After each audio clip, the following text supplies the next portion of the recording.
reze comigo a oração que o próprio Senhor nos ensinou. Em nome do Pai, do Filho e do Espírito Santo. Amém. Pai nosso, que estais no céu, santificado seja o vosso nome. Venha a nós o vosso reino, seja feita a vossa vontade, assim na terra como no céu. O pão nosso de cada dia nos dai hoje. Perdoai-nos das nossas ofensas, assim como nós perdoamos a quem nos tem ofendido. E não nos deixeis cair em tentação, mas livrai-nos do mal. Amém.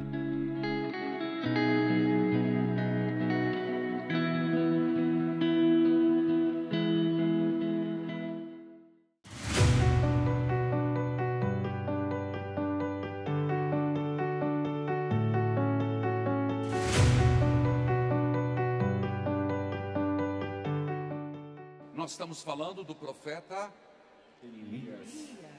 E eu falei que as duas frases mestras, até quando você vai ficar na dúvida? E a resposta, meu Senhor. Se você observar isso, você vai ver em Tomé, sempre essa dinâmica. Tomé, eu prefiro que você toque e creia, Jesus das Santas Chagas. Inclusive, toda a devoção brota e começa ali. E depois que Tomé, Jesus, ele toca, meu Senhor e meu Deus. Então sempre essa dúvida e depois a certeza. Mas eu queria ainda continuar hoje, eu termino hoje com esta palestra. Vocês sabem que eu vou dar uma reinada, né? Se continuar essa conversa. É melhor ficar em silêncio antes de eu ter que falar.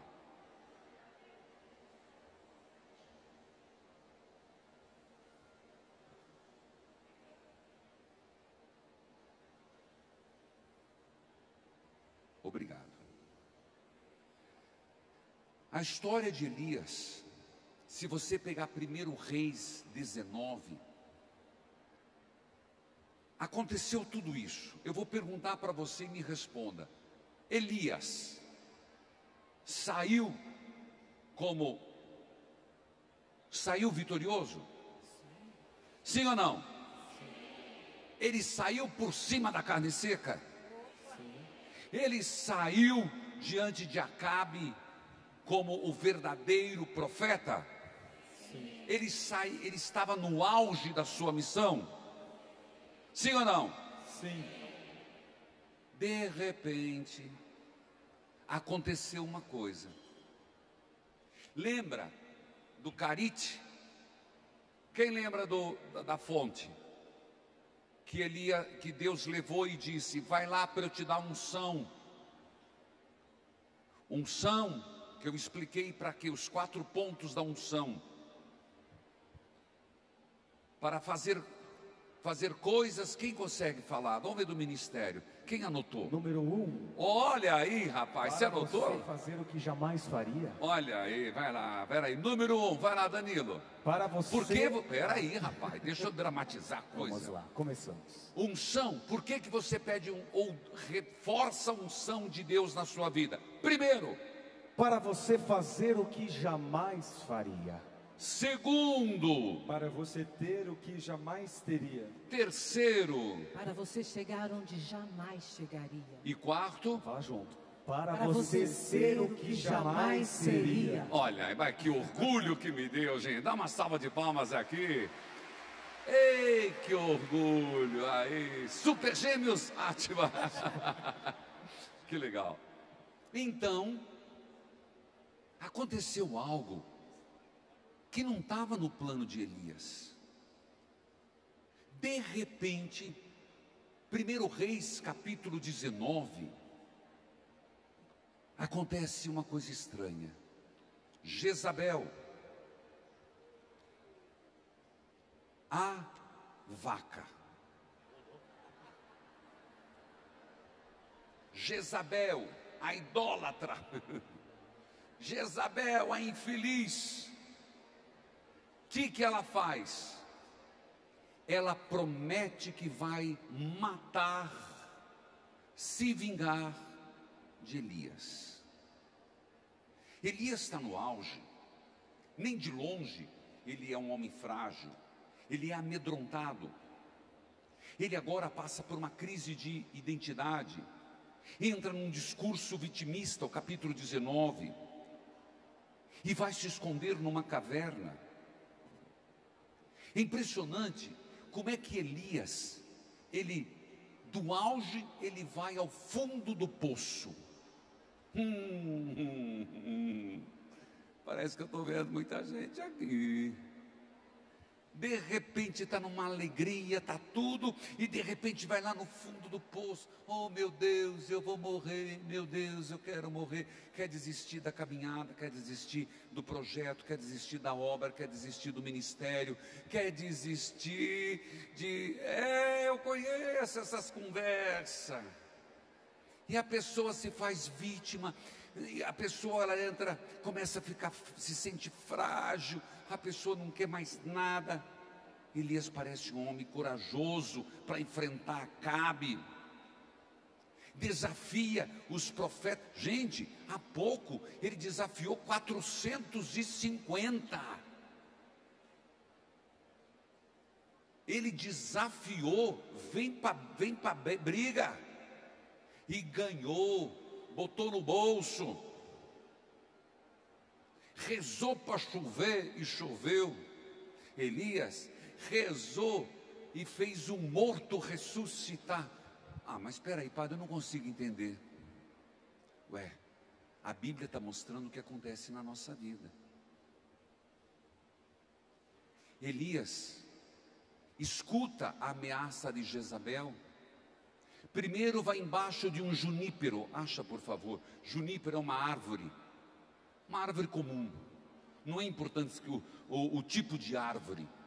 Ele chega, você vai ouvir o texto bíblico, mas eu vou contar 2 vezes. Lembra que eu falei, para de ler, vou tirar a mensagem uma vez só, não quero. Quem é da obra evangelizar, vai fazer Lexio Divina, no mínimo 3.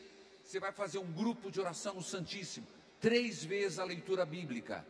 Pode ser a primeira, um só, segunda vez conversada, a terceira vez volta uma vez só, se não tem muito tempo. Mas é muito importante isso. Elias, um homem que vai do alto, no auge, ao fundo do poço, vai até embaixo de uma árvore e acontece algo. Ele chega desanimado, abatido, e pede: Senhor, eu quero morrer, eu vou dormir e não quero acordar. Ele não pensou em se matar, ele pensou em desistir. Acharam? Por favor. Versículo 5. Elias se deitou debaixo da árvore e caiu no sono.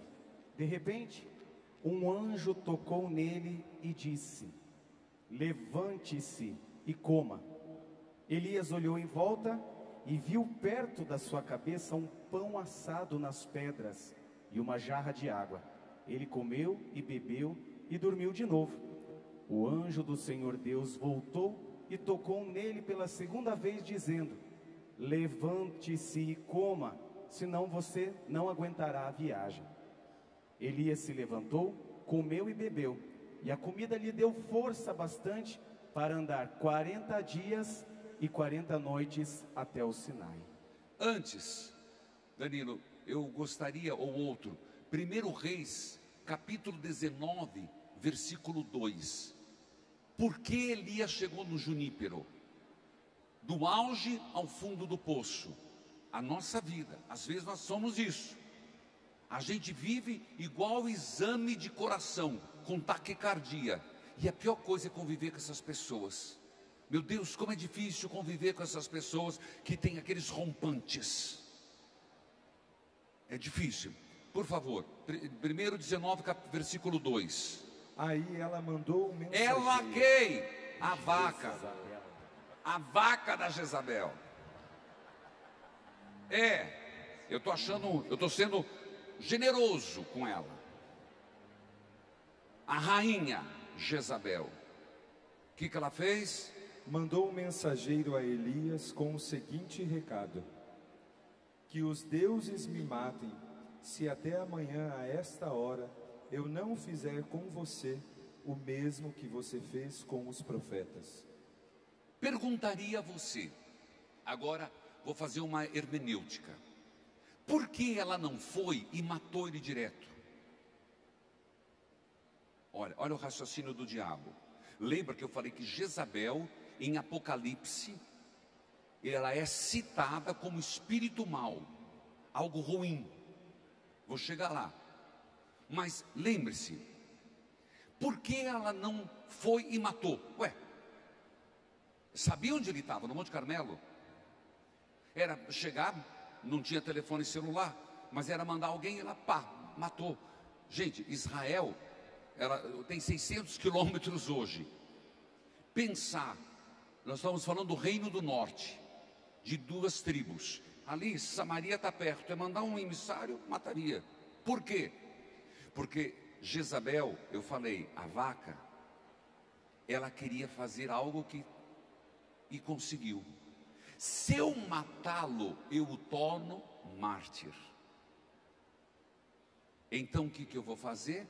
Eu vou amedrontá-lo. E isso que o diabo faz. E fazer dele um amedrontado, fugitivo e recolhido. Então a atitude dela foi lançar isso. Fez ele fugir, um homem fugitivo, amedrontado, escondido numa caverna. Então o que ela queria? Que o povo visse que ele não era tudo isso. Que o povo não visse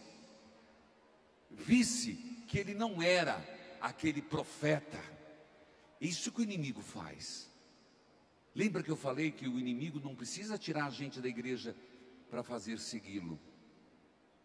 Então ela não matou, ela o amedrontou, ela o fez um fugitivo, ela o fez um homem desacreditado de Deus. É isso que o inimigo faz. Deus, o diabo quer você e eu desacreditado de Deus. Escreva isso. É aí a batalha espiritual. Por isso, o tema desta pregação é exatamente este.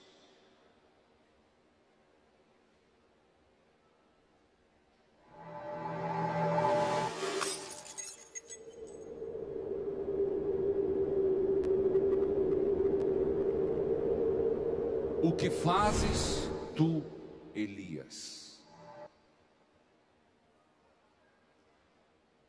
Caverna. Veja. Continua a leitura bíblica. Ou melhor, aí ele vai, fica embaixo de uma árvore e pede para morrer. Deus vem e lhe dá de comer. Ele vai dormir e diz: eu quero continuar de novo. Dorme de novo. Vem, aparece e dá de comer de novo. Elias tem forças para andar 40 dias. 40 dias, deserto. Não precisa muito esforço, né? 40 dias, deserto. Quaresma, 40 dias. Jesus, 40 dias.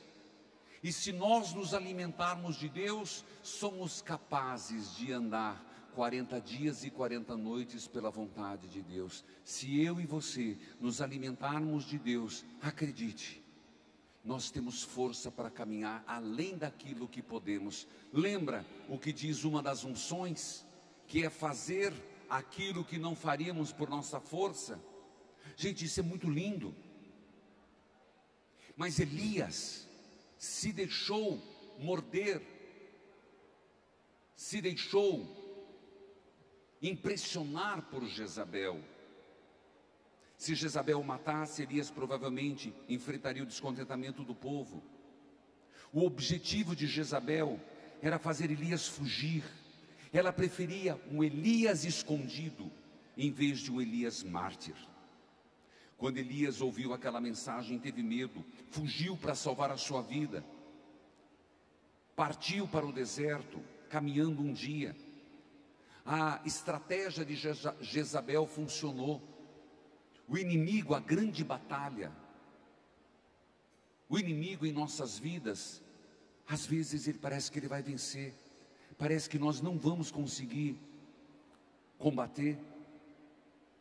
Foi quando Elias não consultou o Senhor e seguiu o seu medo. Elias não rezou. Uma das coisas que os místicos, os comentaristas do texto bíblico, é que quando Elias escutou a mensagem de Jezabel, ele não conversou com Deus. Momento antes conversava.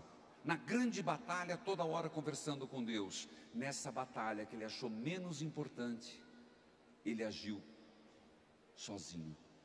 Toda vez que eu e você agirmos sem consultar Deus, mesmo sendo profetas, mesmo sendo padres, pregadores, ungidos,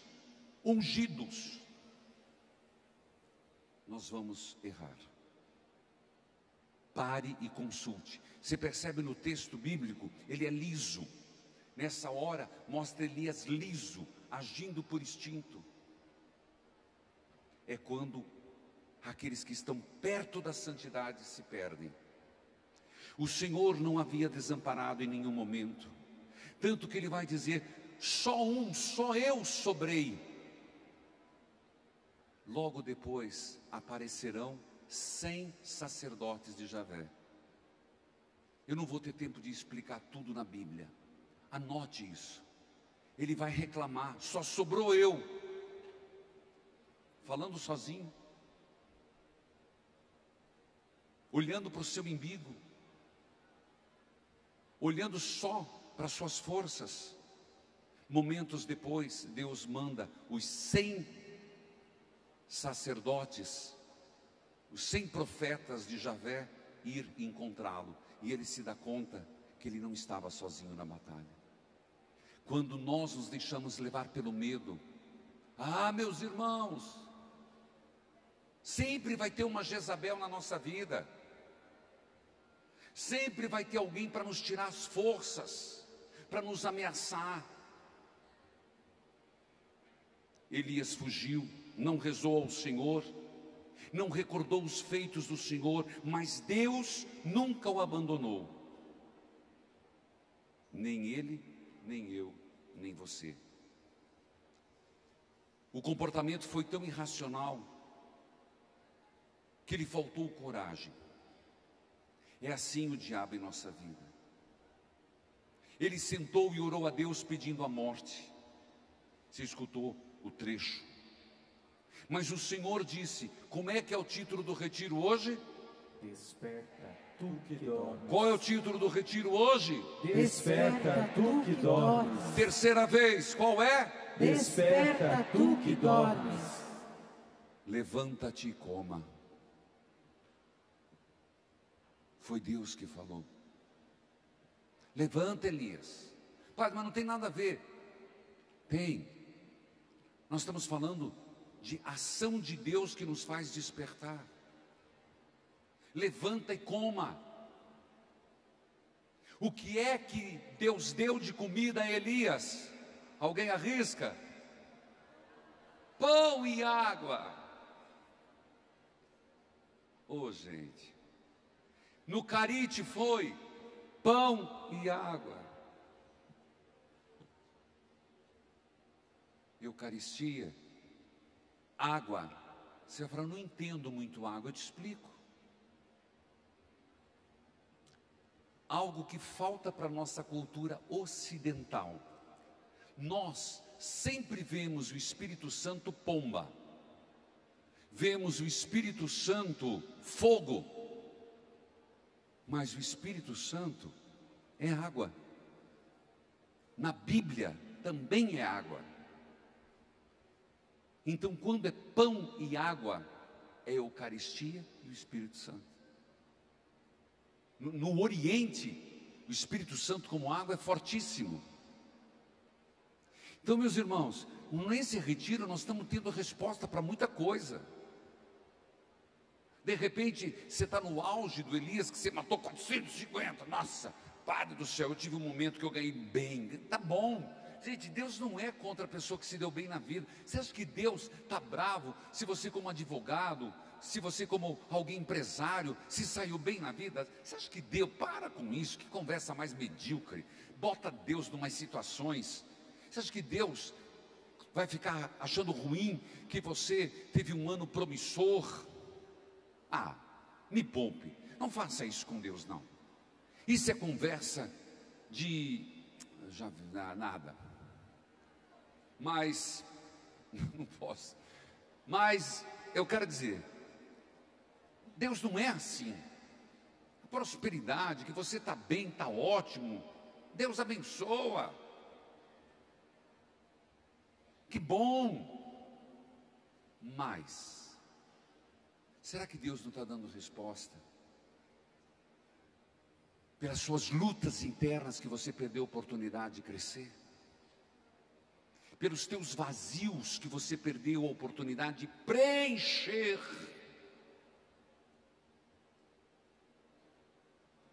De repente você está o Elias no auge, você pode estar o Elias no junípero, embaixo. Quantos não viveu isso? Senhor, eu quero morrer. Não tem coragem de se matar.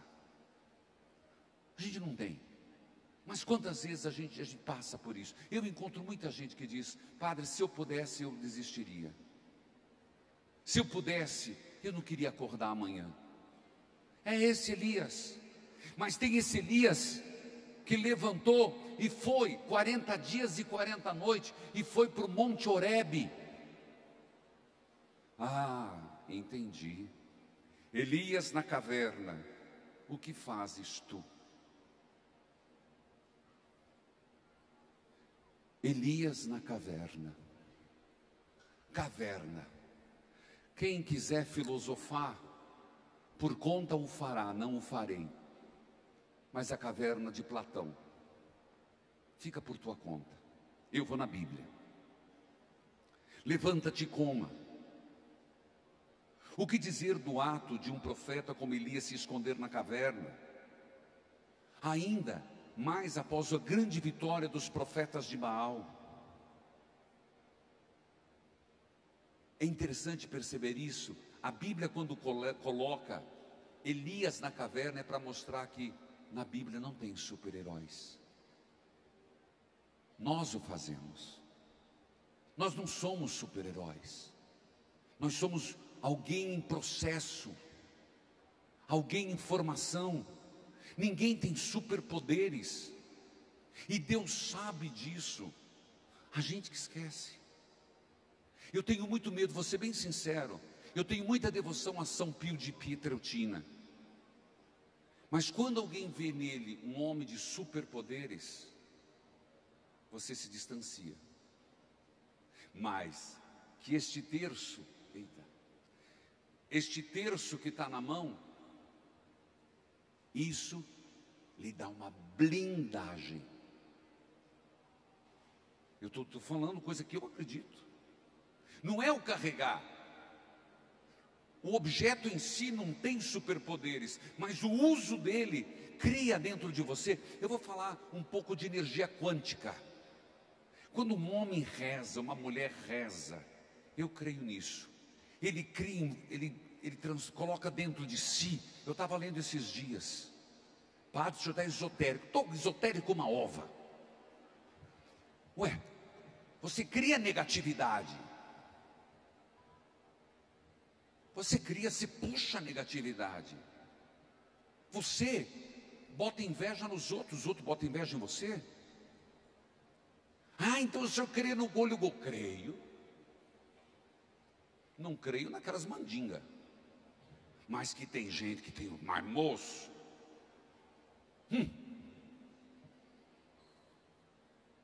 Mas quando você puxa a negatividade.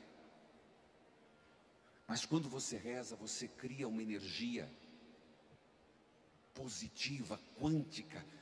Tem uns artigos maravilhosos disso hoje. Se puxa para você uma blindagem. Gente, o que é? Revestivos da armadura de Deus. É o quê?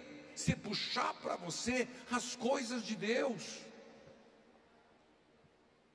Quando você reza, se a gente soubesse o poder que tem isso aqui, ó, joelho, a gente rezaria mais. A gente chegaria mais cedo na igreja, adoraria mais o Santíssimo, ficaria mais recolhido em oração.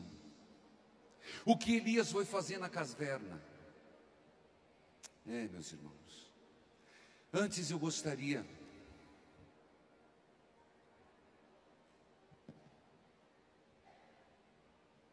que você lembrasse que nós estamos falando de Elias no Antigo Testamento, no Monte Carmelo, e agora nós estamos num outro monte, Horebe. Entrou numa caverna e passou a noite. Acha aí o texto. A situação do profeta era complicada. Os estudiosos dizem que foi uma profunda depressão. Padre, mas não deu tempo. O cara estava no auge, de repente ele foi. Gente, na Bíblia, eles não marcam o tempo. A Bíblia, ela não é narrativa. Ela também não é histórica e ela não é marcada por cronômetro. O Novo Testamento também. É aos poucos. Então, quando marca alguma coisa na Bíblia, você tem que ver que existe tempo entre um fato e outro. E foi uma depressão.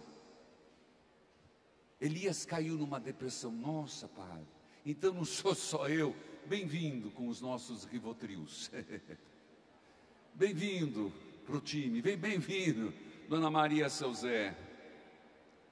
Ele está exausto. Ele está abatido. Ele está disposto a largar o ministério. Existem muitos padres que estão nessa situação. Impressionante. Não quero ser repetitivo, mas que triste padre se matando. Não é por ser padre. Pessoas se matando. Mas estes de modo particular.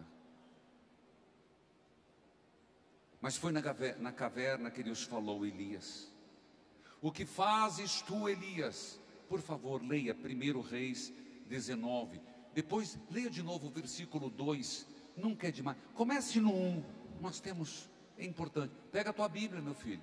A minha cara não mudou. Eu só estou inchado de tanto dexametasona. Estou parecendo um bolo fofo. Mas a gente tem que tirar sarda com cinto aqui, bolo fofo aqui. Tá coisa mais linda. Tá uma coisa esquisita. Vai lá. O rei Acabe contou a sua esposa Jezabel. Ixi, olha o nome da vaca. Tudo o que Elias havia feito e como havia matado a espadas todos os profetas do Deus Baal. Aí ela mandou um mensageiro a Elias com o seguinte recado: que os deuses me matem se até amanhã a esta hora eu não fizer com você o mesmo que você fez com os profetas. Elias ficou com medo e, para salvar a vida, fugiu com o seu ajudante para a cidade de Berseba, que ficava na região de Judá. Deixou ali o seu ajudante e foi para o deserto, andando um dia inteiro. Aí parou, sentou-se na sombra de uma árvore e teve vontade de morrer. Então orou assim: já chega, ó Senhor Deus. Você entendeu a palavra ali? Você entendeu a palavra? Ele sentiu vontade. É como se fosse uma coisa de fora para dentro. Repete isso aí e segue. Aí parou, sentou-se na sombra de uma árvore e teve vontade de morrer. Então orou assim: já chega, ó Senhor Deus, acaba agora com a minha vida. Eu sou um fracasso, como foram os meus antepassados. Você escutou isso aí? Você viu que o inimigo, o efeito de Jezabel. E eu queria, por favor, achou?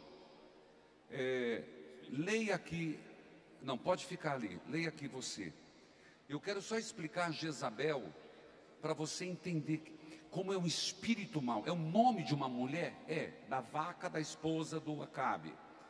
Mas ela foi tão perniciosa que ela ganhou sendo espírito. Escuta. Porém, tenho contra vocês uma coisa, é que toleram Jezabel. Isso, Apocalipse, 2. anote ali. Depois façam estudos complementares. Eu não consigo num retiro.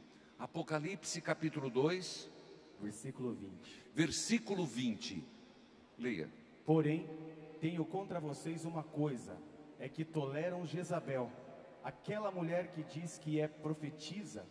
Ela leva os meus servos para o mau caminho, ensinando-os a cometer imoralidade sexual e a comerem alimentos que foram oferecidos aos ídolos. Obrigado. Eu só queria fazer essa correlação. É muito importante você entender isso se um dia você for pregar, se um dia você for rezar. Por isso que Elias abalou-se tanto. Porque mais do que uma mulher, é um espírito. E é esse espírito que pode nos rondar. Você entendeu? Eu vou explicar de novo. Nós que estamos na caminhada, pode ser que nesse ano ou o ano passado você passou, de repente está fazendo uma caminhada tão bonita, um casamento tão bonito. De repente você está num grupo de oração tão edificante, e de repente as coisas começam a dar errado. Então existe um espírito que age dentro dessas comunidades, que chama-se o espírito de Jezabel, que faz isso. Vai lá, o antigo. Elias se deitou debaixo da árvore e caiu no sono. De repente um anjo tocou nele e disse: levanta-se e coma. Elias olhou em volta e viu perto da sua cabeça um pão assado nas pedras. Pão assado. E? Nas pedras e uma jarra de água. Olha aí, pão e água. Ele comeu e bebeu e dormiu de novo. Dormiu, dominhoco. O dormir significa... Agora eu vou dar uma viajada biblicamente. No Novo Testamento, vamos lembrar, quem que no Novo Testamento dormiu numa hora importante? Jesus. Os apóstolos, na hora do Getsemane. Não conseguiste ficar uma hora de oração. Então dormir significa sempre. Não é dar um cochilo. Não é como alguns estão vendo. De vez em quando eu estou vendo aqui, coitado. Uns que dão umas... Tem uns que vão cair da cadeira a qualquer hora. Outros vão ter problema na lombar. Na lombar não. Na cervical. Mas não tem problema, faz parte. Mas o dormir aqui significa apagar para a situação, desanimar. Continua, por favor. O anjo do Senhor Deus voltou e tocou nele pela segunda vez, dizendo: levante-se e coma, senão você não aguentará a viagem. Elias se levantou. Deus está dizendo para você: levanta-te. Como é que é o nome do retiro? Desperta tu que dormes. E o que disse a Elias? Levanta-se e coma. Você percebe que nós precisamos comer? Por quê? Nós temos uma jornada, nós temos um ano pela frente, nós temos um ano eleitoral, nós temos um ano de caminhada sinodal, nós temos um ano nas nossas paróquias. Levanta-te e coma, desperta tu que dormes. Olha que interessante, quem despertou Elias? O anjo. Olha aí, quem despertou Elias? O anjo. Não foi o celular, não foi o despertador. De repente Deus está despertando, está querendo te acordar. Gente, esses textos são tão lindos. Não sei se vocês... Quem está saboreando? Quem está saboreando? Eu sei, o que eu estou fazendo é muita exegese, é muita leitura orante, mas é o meu jeito de pregar, porque isso para mim é espiritualidade. De repente Deus está hoje te chacoalhando e falando: ei, acorda, acorda, Você tem uma longa caminhada. Vai lá, continua. Elias se levantou, comeu e bebeu, e a comida lhe deu força bastante. Eita, olha que lindo. A comida lhe deu força. A comida lhe deu força. Diga com mais autoridade: a comida lhe deu força. Então diga: a Eucaristia me dá força. A Eucaristia me dá força. A palavra de Deus me dá força. A palavra de Deus me dá força. Esse retiro me dá força. Esse retiro me dá força. Por favor, continua. A comida lhe deu força bastante para andar 40 dias e 40 noites até o Sinai, o monte sagrado. Aí ele entrou numa caverna. Opa! Entrou numa caverna Olha para aí, passar a noite. mas é um maledeto, não é? Mas é um maledeto. Chegou na caverna, chegou no monte, foi para a caverna. Caverna, na Bíblia, sempre é lugar de fuga. Lázaro, caverna. Jesus, sepulcro. Só estou citando. Caverna, sempre Platão, dentro da caverna, sem luz, sem sabedoria, sem inteligência, sem conhecimento, sem sociabilidade, sem interatividade. Sempre caverna nesse sentido, não é negativo só, é mais do que negativo, é de desistência. Continua, por favor. E de repente o Senhor Deus lhe perguntou: o que você está fazendo aqui, Elias? O Senhor está perguntando para você. Você está na caverna, está escondido? Você está escondido naquele lugar? Padre do céu, eu não dou catequese mais não, eu estou dentro de casa. Cansei. Para quê? Me dá muito trabalho, e dá mesmo. Porque tem um povo fuxiqueiro que não cuida da vida dos outros, cuida só da vida dos outros. Você sabe que mais dá trabalho não é servir ao Senhor, é aguentar o fuxiqueiro. O que dá trabalho é a comunidade de pessoas que estão lá por causa de ego, que estão lá para servir a si mesmo. O que fazes tu, Elias, aí?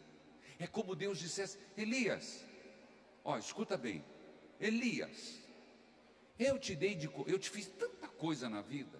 Se você olhar, vamos ver, arrisca contar para quem está do lado. Vocês estão começando a ficar cansados, eu percebi. Para quem está do lado, conversa. O que Deus fez na vida de Elias? Conversa um pouquinho, eu quero ver. Agora eu quero ouvir.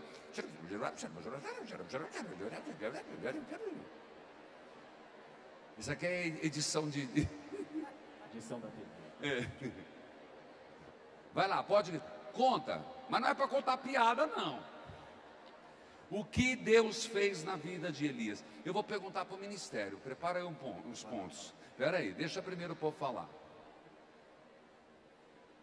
Conseguiram? Vai lá atrás. Estão me escutando bem?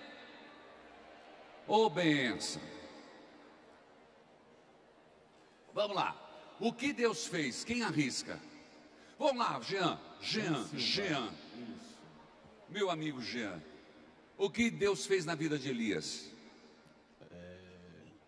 O que, rapaz? Uma coisa. Pelo menos uma coisa. Deu hambúrguer. Deu comida para ele. Bom, deu. Comida, óbvio. Vamos lá. O que Deus fez na vida de Elias? A água e o Espírito Santo.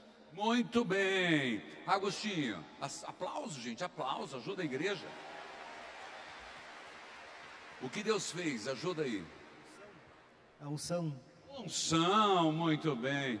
Jonas, o que Deus fez na vida do Espírito Santo? De Elias. A alegria de voltar a viver. Ali, muito bem. Vem cá que eu não consigo ali não, meu irmão. Se eu ficar subindo e descendo aqui, vai dar isso. Vai lá. Transformação, né? Transformação, muito bem. Vai lá, Fernando. Preparou e sempre chamou na hora exata. Uma salva de palmas, aí dá orgulho, dá orgulho. Vocês eu não vou perguntar não. Bom, então quando ele pergunta: o que fazes tu, Elias? Ali, ele está perguntando para nós, cara. Ele vai dizer assim: escuta aí, eu te dei, te fiz, você nasceu, eu te dei uma infância boa. É como se Deus perguntasse: caramba, você estudou no colégio tal, você não tinha tudo, mas você tinha pai, você tinha mãe.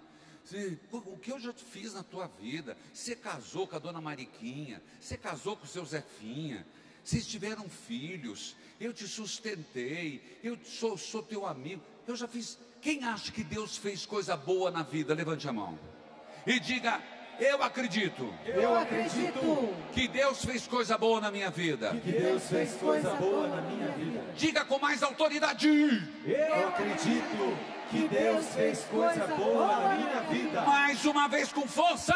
Eu acredito que Deus fez coisa boa na minha vida. E Deus está olhando para você: o que fazes hoje dentro de uma caverna? Que não está numa catequese, que não está fazendo uma caridade.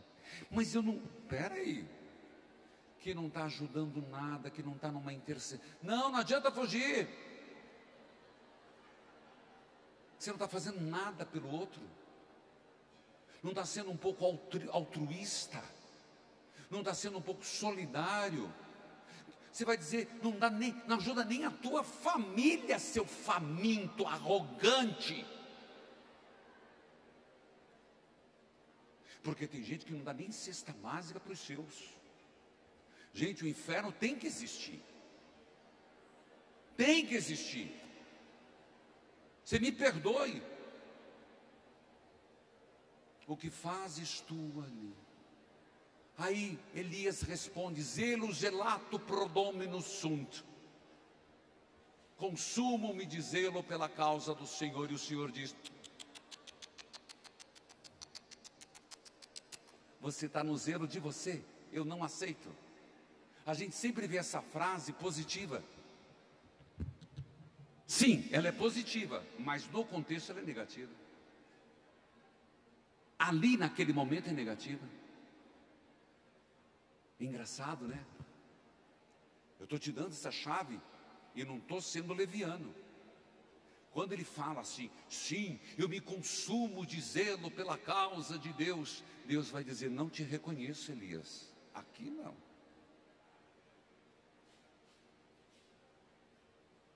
É muito sério isso.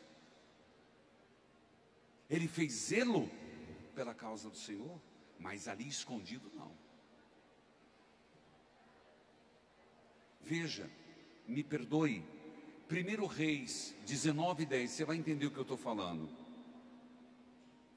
Bem, antes um pouquinho, não respondeu diretamente. Ele respondeu com autopena de si mesmo. Alegou ser um servo fiel. Gente, leva para a tua oração isso. Desculpe falar, eu estudei muito para pregar hoje.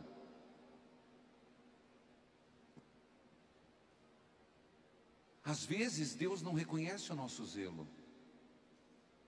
Às vezes o nosso zelo é de nós, é um zelo pessoal. E Deus: eu não te reconheço. Ou melhor, não, eu não reconheço esse teu zelo. Por isso Deus vai aparecer em várias coisas. Ele alegou ser um servo zeloso, que quebraram a aliança. Oh meu Deus, eu estou sozinho, perseguido, ninguém me ama, ninguém me quer, ninguém gosta de mim. E disse, versículo 19:10, escute. O Senhor Deus disse: saia e vá ficar. Não, antes, por favor. E ele disse: ó Senhor, essa parte. Deus Todo-Poderoso. Escuta. Cuidado, às vezes a gente vive com isso aí, ó. Esse zelo zelato pro domino sunt, lindo, né? Mas veja, leia isso aí. Ó Senhor, Deus Todo-Poderoso, eu sempre tenho servido a Ti, olha aí, só olha a aí. Ti. Vai. Mas o povo de Israel... Não, de novo. Ó Senhor, Deus Todo-Poderoso. Não tinha um desenho? Oh vida, oh céu, não tinha? Como é que era o nome? É Lip Hard?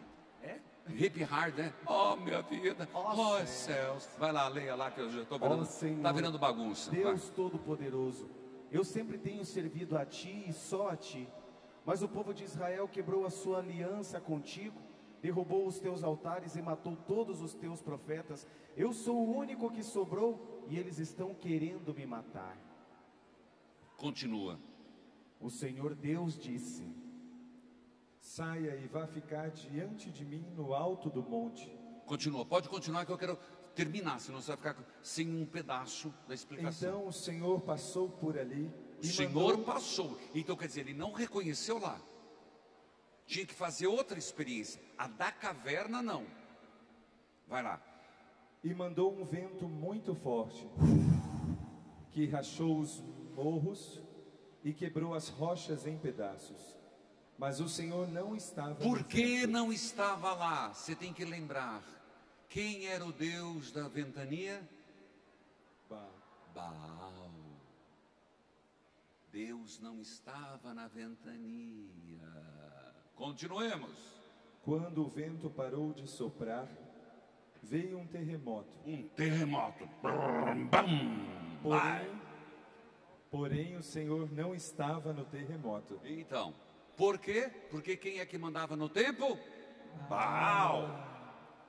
Depois do terremoto, veio um fogo, mas o Senhor não estava no fogo.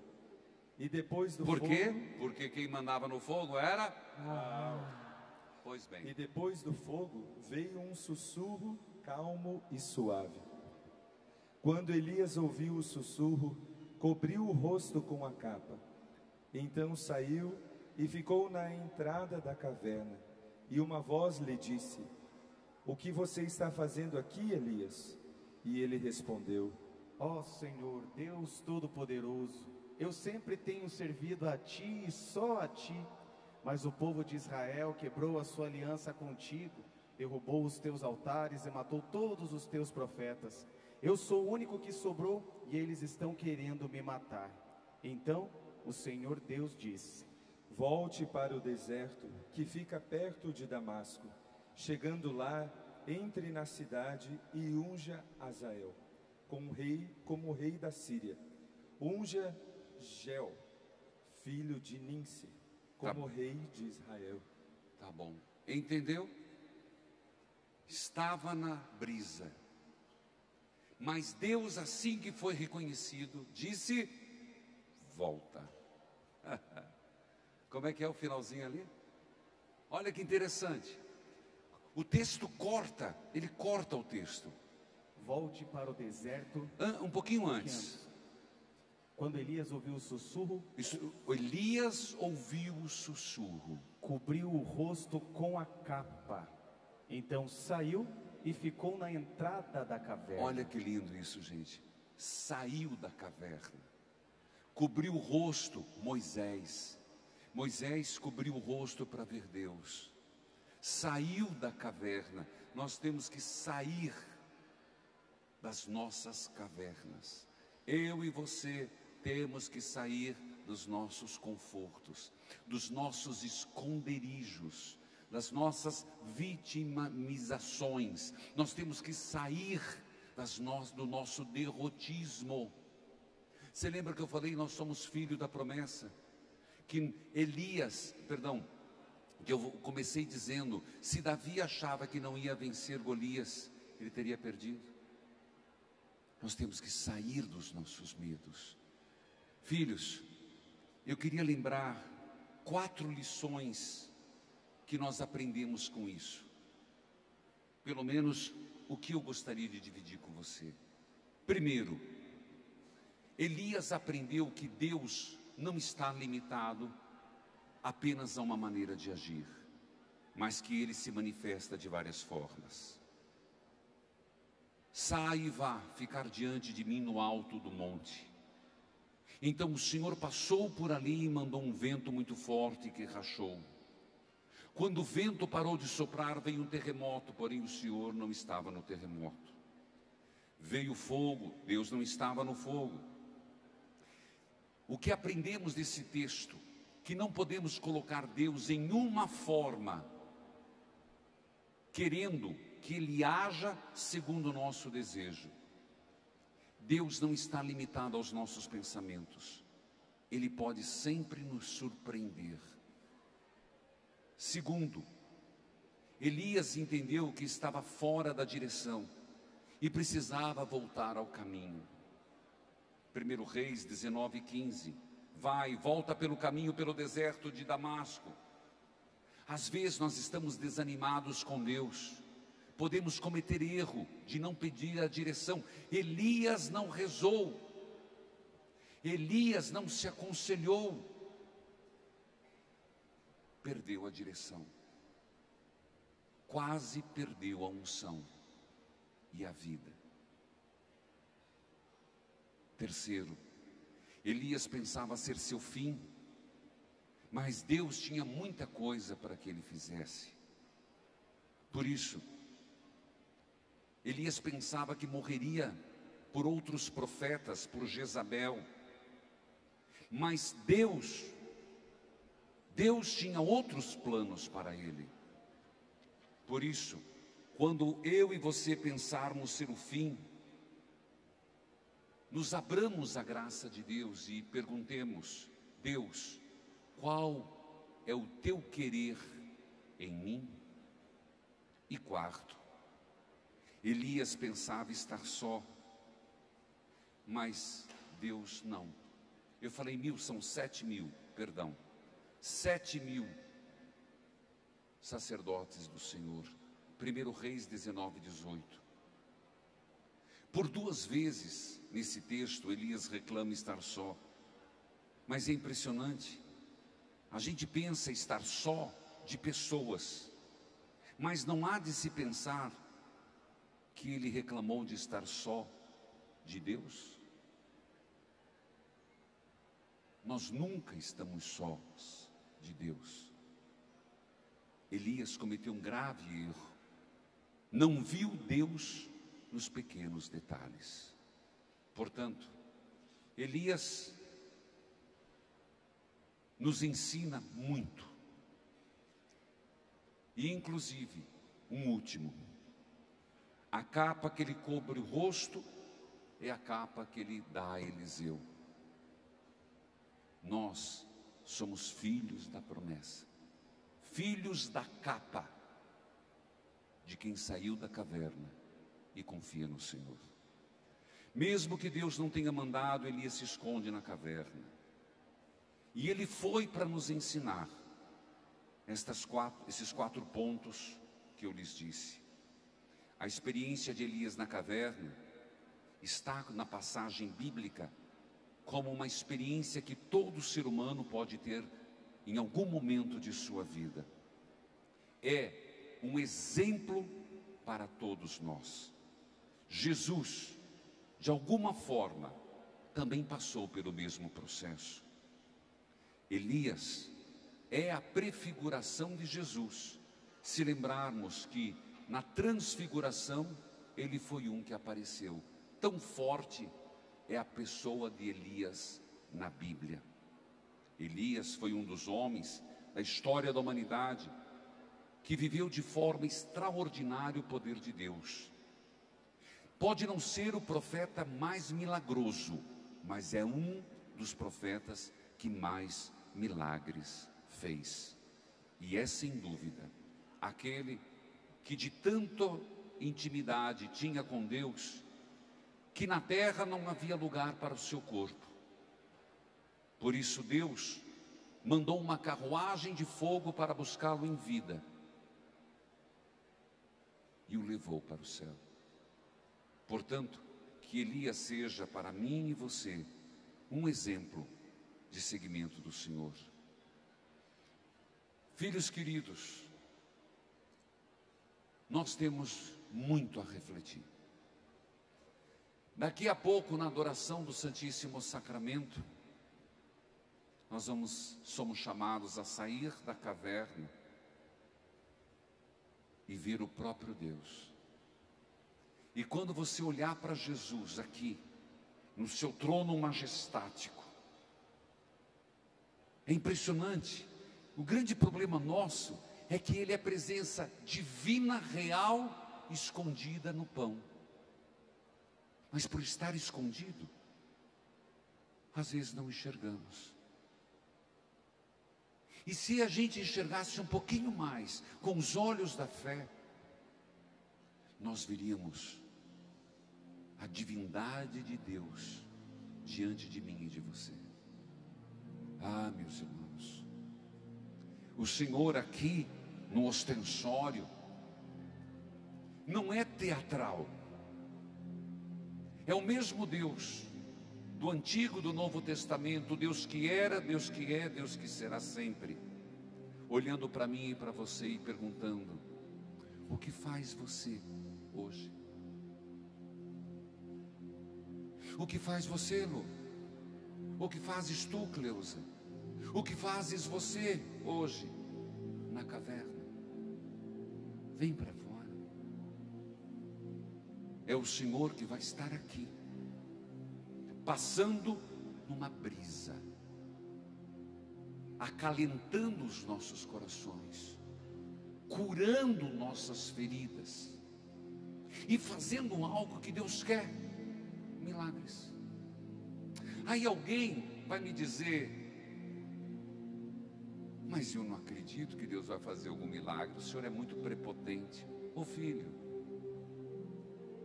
eu te respondo: espera aí, em Cafarnaum Jesus fez o quê?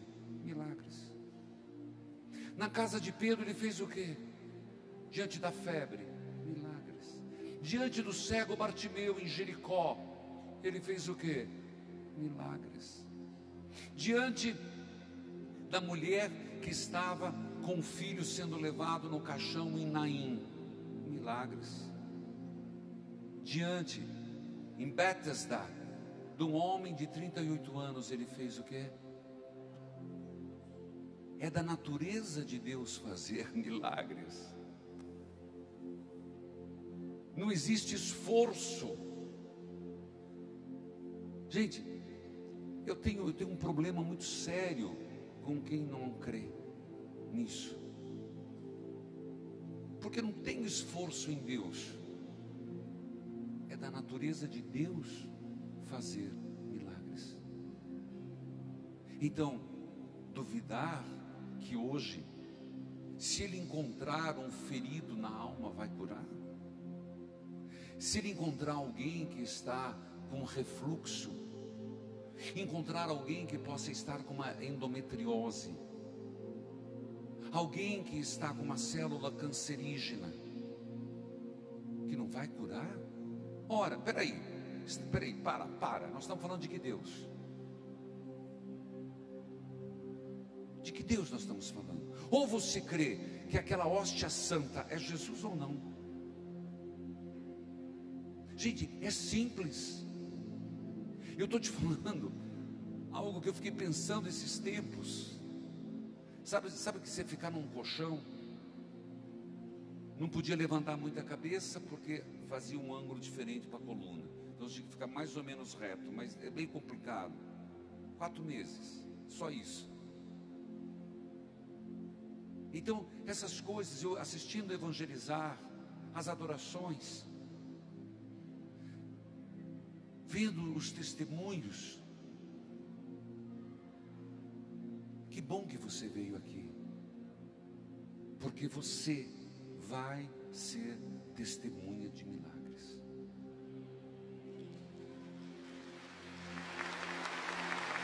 E não há esforço algum em Deus, porque é da natureza de Deus curar, libertar.